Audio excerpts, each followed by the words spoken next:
Footballer Hamza চৌধুরীকে বাংলাদেশে স্বাগত জানাচ্ছি।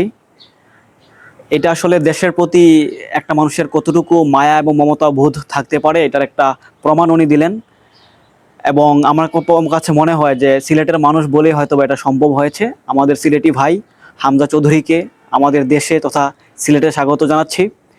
হামজা চৌধুরীর বাড়ি হচ্ছে হবিগঞ্জের বাহুবলে, এবং আমার খালার বাড়িও ওইখানে, অর্থাৎ আমার খালার বাড়ির এলাকার মানুষ হচ্ছেন হামজা চৌধুরী। তো এত বড় একটা ক্লাবের খেলা ছেড়ে দিয়ে, যেখানে ওনার অবশ্যই কেরিয়ারটা চাইতে ভালো অবস্থান উনি নিতে পারতেন, সেখানে ওইটা ছেড়ে দিয়ে দেশের প্রতি যে একটা ভালোবাসা উনি দেখালেন, সেটার জন্য আমরা ওনার কাছে অবশ্যই কৃতজ্ঞ।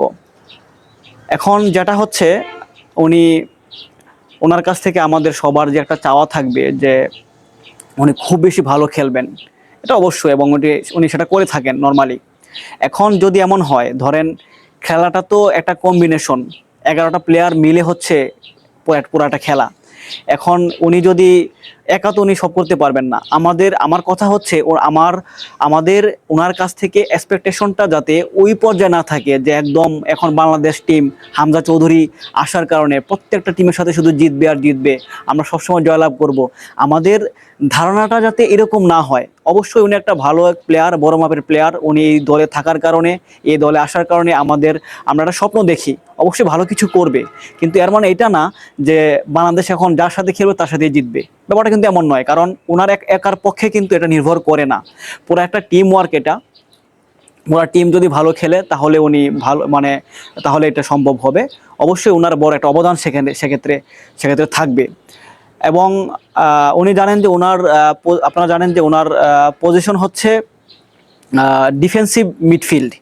তো ওইখানে থেকে আসলে উনি জাস্ট ভালো একটা বল স্ট্রাইকারের জন্য উনি বানিয়ে দিতে পারবেন, কিন্তু উনি যে বারবার গোল করবেন বা গোল করতে পারবেন, ব্যাপারটা কিন্তু তেমন নয়।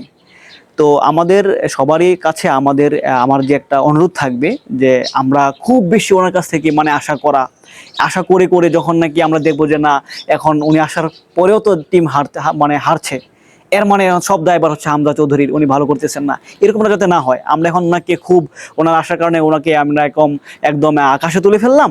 তো টিম যদি খারাপ করে, উনি থাকা অবস্থায় টিম যদি ভারতের সাথে বা এর সাথে হারে, সেক্ষেত্রে পুরো দায়ভার আমরা দিয়ে দিলাম যে কেন কি হইলো উনি আসার কারণে। নর্মালি যেটা হয় আর কি, আমাদের ওনার কাছ থেকে আসার যে একটা মাত্রা, সেটা খুব বেশি হওয়ার কারণে দেখা গেছে যে উনি টিমে থাকা অবস্থায় যদি হারে, তখন আমরা একদম আশাহত হয়ে যাব, এবং এটা খুবই খারাপ একটা ব্যাপার।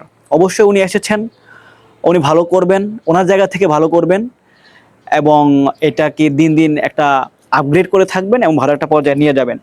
তো কিন্তু উনি আসার কারণে প্রত্যেকটা টিমে প্রত্যেকটা দিন আমরা জয়লাভ করব।